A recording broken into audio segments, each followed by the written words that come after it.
My parents graduated from here. So, as a young kid, my dad would bring me back to games where it was Garfield versus Franklin.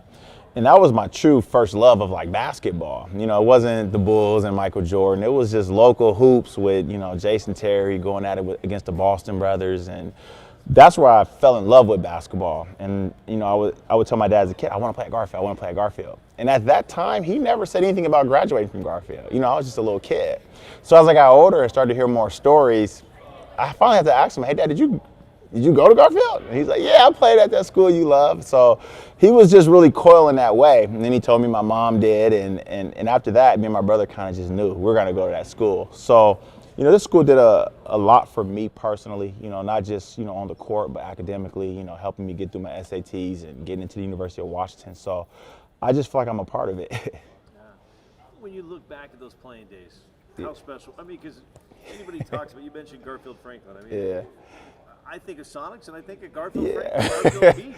Yeah. That's what Seattle basketball is. It is. With everything kind of been on the internet now or social media, the kids don't know how we used to do things back in my day. My freshman year was 98, and I tell them, like, after a big game, the next morning we ran to the newspapers. So like when my mom would take us to school in the morning, we would stop by the store so we can go in there and get a paper for a quarter.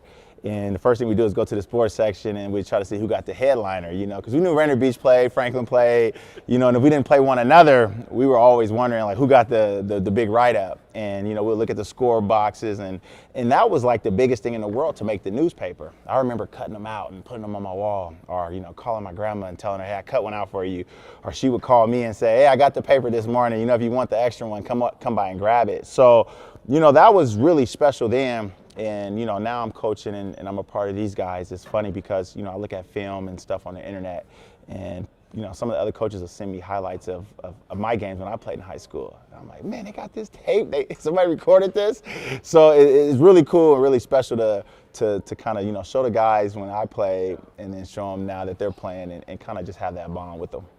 It's interesting you mentioned Jamal. I remember sitting down with him at Rainier Beach, and we talked about from college to the NBA and all the success. And he says some of his favorite memories were here. Yeah. I mean, Rookie of the Year, All-Star, Yeah. UW success. Yeah. I mean, echo that? Or? Yeah, he's we speak about that when we talk, and me and Jamal have been really really close friends for a number of years. But I remember even in the NBA. Like a fan would ask, like, so what's your one, favorite moment?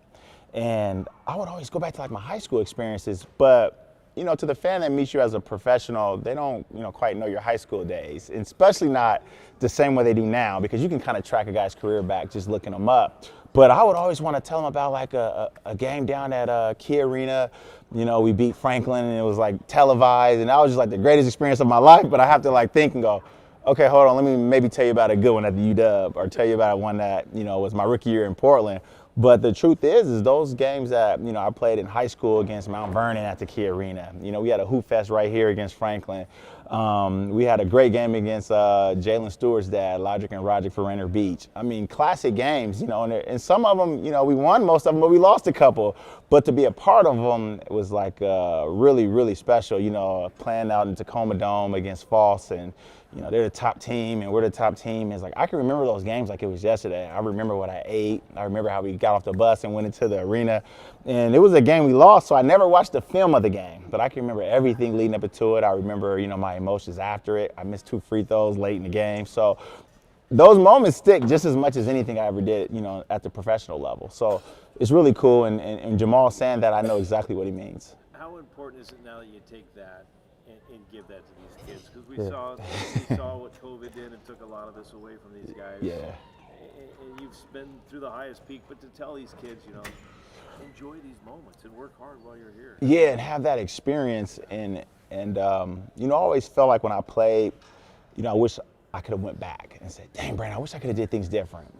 My coach was good. I had a good coach, but I felt like I wasn't mature at that time, not as a person. I was always a good person, but my basketball game, I didn't take it serious. Because for me, being a 16, 17-year-old kid, it wasn't the NBA because it just wasn't that close to us. It was like, man, I just want to, get my grades and maybe go to college. So I didn't take things as serious as one day I can be a rookie of the year. I didn't even think that far ahead. So I always said, once I got through my playing days, I want to go back and help young kids maximize their time in high school. And it's great because now with these guys, I can talk to Jalen Stewart about foul trouble. I fouled out of, my senior year, I fouled out of the game, and I always wish that I would have, maybe not have double teamed and reached, and, even coached in Tari Easton a couple years ago. First state tournament game, I was telling them, don't get in foul trouble. That's the only way this team can beat is if you get in foul trouble. And in the first quarter, he got 2 fouls. And I'm thinking, holy crap. Now it's a game. So kind of crazy thing about it is Jalen Stewart, here he is, a freshman. He ends up making 3 threes in a row. We separate, and we win the game fairly easy. And now things come 360, he's the senior, and I'm telling him, hey, man, stay out of foul trouble. So, I always thought I was talented in high school, but it was like, man, those little, nuggets of my coach told me, but I didn't quite know him as a player. They knew me, they know me as a player, so they're always kind of a little bit open to listening. So it's really cool to be a part of those moments, helping them prepare for games, talking to them about how they need to eat. I understand they're not pros, they're not going to be able to eat the best every day, but on game days, night before games, try to hydrate. Just little nuggets like that, being calm in crunch time, trying to tell them, hey, long game, even though we may be losing, maybe winning. 4 minutes left is a lot of basketball. So it's just really great for me to be able to be a part of that. That's pretty cool. How many did you guys win when you were here? I didn't win any state You didn't win any championships. state Yeah, titles? so that's part of my being back Mount here. Vernon beat you? Was that the one? We lost to Falls. Falls and Lincoln. Yep, Falls and Lincoln. Yep. So that's a big part of me being back here. And we won 2 state championships, and I played 3 years of varsity. So I always said I gotta get those back to the school. I should have won 3. I mean, again, you never say you should have, but I had teams that were good enough to win state championships, and I felt like I was not a disappointment, but I will say after I finished up at Garfield, I wanted to make the school proud because I wasn't able to do it by crowning it with a championship. So doing it as a coach has been really fun, but it is something that I don't want to say I regret, but it is the one thing that I go, man, I got a lot of cool things basketball wise, but that's one that really sticks at me. How do you eat coaching wise? You look so calm and cool. I mean, you just. Have you done all the work you need to do? You never done all the work, but we will work in practice. Yeah. I'm big on, coaching and practice.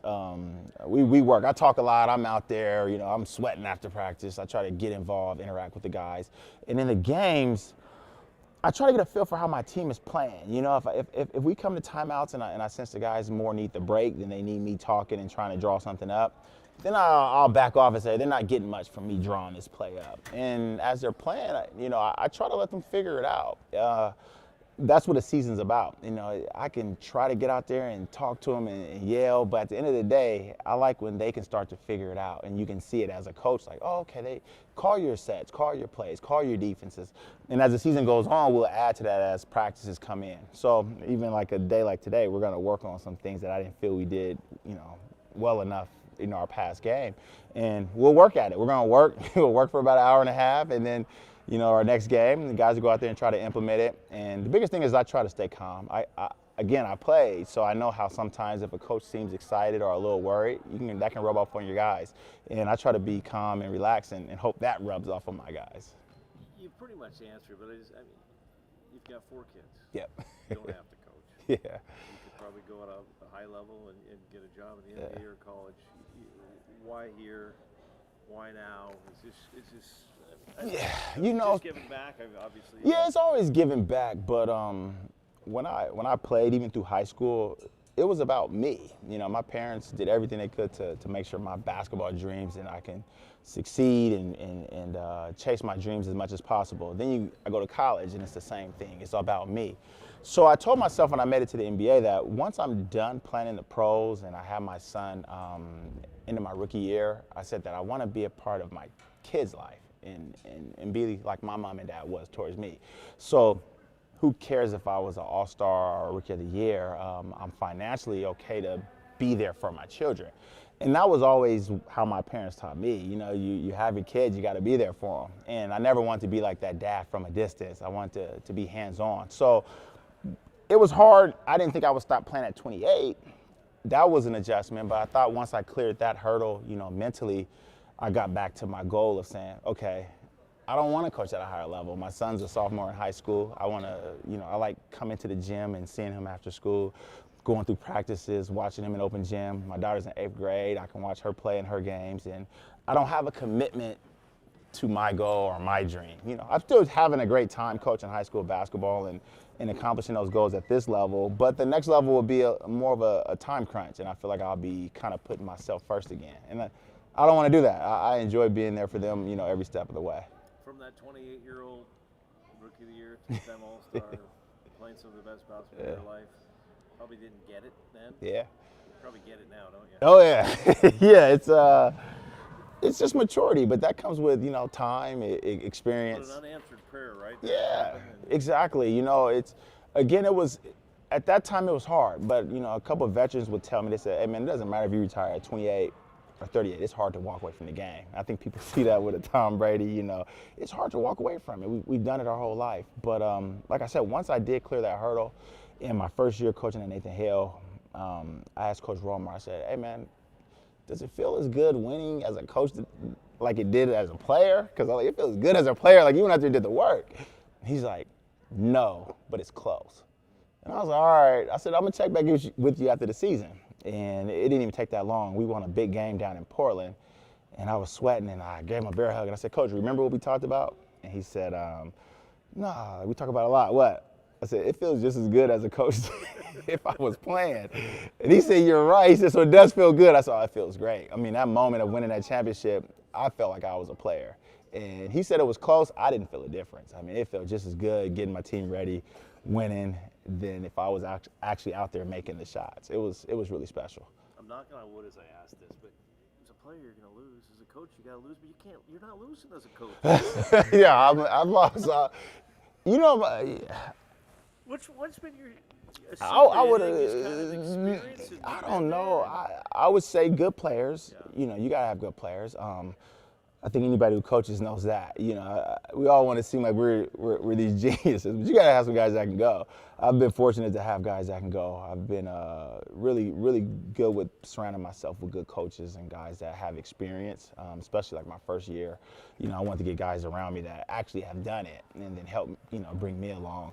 And I would say to this point, I want my team to play well. I mean, there's games that I'm upset and we win, but it's like I'm going home like, that felt like a loss. We didn't play well. So my goal going out there every game is not necessarily to win, but practice to prepare well, and then in the games play well. Because I can deal with a loss if we play well. I can handle that. Hey, that team was good. They beat us. But I hate not playing well or not being prepared. So it's like I go home and I'm watching film. I'm sitting in the car line picking up my kids watching film. It's like trying to make sure I give my team every advantage they can to go out there and win. But my goal isn't like win. Even as a player, I always told my teammates, it's gonna be about you guys. I feel like if I can make you guys better, it's gonna help me be a winner as an individual. So me putting the effort into them and putting the effort into getting better, hopefully that leads to wins. And not necessarily saying, what's our record? Am I winning? It's just, am I getting better? Am I improving? And hopefully that's rubbing off on them. Well, I guess it is, because they're doing pretty well. It definitely is. They're doing really well. And you are a big piece of the puzzle here, but long before you even stepped on the court here. Yeah, it was big time. Garfield is, and it's held. Yeah. Consistently held. What do you think the secret is for the legacy of Garfield basketball? It's just been such a It's successful- something about the school. Like I said, when I was a kid, I didn't necessarily know my parents had even went here and played. My dad played here, but it was like when I seen the guys on the court and the uniforms, I was like, man, I want to be a part of like that tradition. And in the 90s, I think they still had won about 9, 10 state championships, so they had been successful, but I didn't really care about that. It was just like, man, I want to be a part of that. And then as I got older, it was like, I remember talking with Nate Robinson, and he wanted to go somewhere where tradition was starting and building. And then that was Rainier Beach. Jamal Crawford arrived, and he comes, and now they're going from 1 state championship to 2 and 3, and they built it. And I was like, I want to be a part of something that's already established and built, and then I want this long list of guys, and I want to be a part of that long list. I don't necessarily have to be the guy that started it. And that's just always been my mentality. Like, man, I would love to to be a part of that history. Like my dad would tell me about all the old players and the super dogs, all the way up to the 88 dogs that won back-to-back state championships, and that was really cool. Joyce Walker, I remember I think it was 80 they won the men's and the women's, and I think in 2020 we won men's and women's. And I was like, man, we got to get the same picture they took then now. So me knowing all that tradition just helped me just want to be a part of it. And, at the UW, I was able to go there and kind of help start something, but I was glad that I was able to be a part of a long history of things here at Garfield, which helped me make my decision to go to the UW. I didn't feel like I needed to do that again in college. I felt like I don't mind going in and kind of help, restart and build something up. A couple more and we'll get you to practice. We see your little kids here, and you're coaching one of them. How special is that? Yeah. Having your son, and yeah. Just carrying on that tradition. No, it's really cool because we drive down 23rd and we used to pass the school and I would say that's Dad's school. I graduated from there, and now we pass it and they go, that's BJ's school. And I go, BJ's and Dad's. It's funny, but it's really cool for me. I feel good knowing like he's here and he's. He wears number 3, which was my brother's number. So he called my brother. He's like, hey, I'm wearing that number 3 like you did. And it's like, man, that tradition just makes me feel, really, really special. And now I got the little ones. They get to come practice with me. And, you can't replace time. So these moments I get to share with them and having them here and around and cheering for us. They got their Garfield sweaters on game days. It means everything to me. It helped me get past, move on from myself and my own goals as an individual player to cheering for them, coaching, and really rooting for their success. There are so many kids every weekend playing in this city in the north. I mean, basketball's never been bigger in my mind. Yeah. They are packed. You are arguably the most successful player to ever come out here. But people love you off the court just as much as you on the court, from the UW to Garfield to Portland to all over the place. What's been a key that you live by? I mean, the way my parents were. Yeah, no, I worked really hard. My mom and my dad are really humble. My mom would always say, never let your ego get too big. And when I went into coaching, she told me, because I was like, Mom, what do you think about me coaching? I was a little nervous, like, I'm going from like this NBA guy and playing pro to, people can look at it like, coaching high school, that's kind of a step down. And she said, but that's never been who you are. You never looked at yourself as a pro being better than anybody else. So why not, go do something that you want to do? And she said, you're going to do good at it because you don't have a big ego. And I was like, okay, I guess that's why I'm going to be good. But it turned out to kind of be that way. Kind of me not having such a ego, I'm able to listen and learn from my players and my coaches, and I think it's helped me have success. But when I was younger, I had heard a really good compliment, and they were like, Brandon Roy's a better person than he is a player. And he's a good player, but he's a good person. And when I heard that, I wanted to make sure I lived by that. I wanted anybody who came into contact with me to think that or feel that way about me.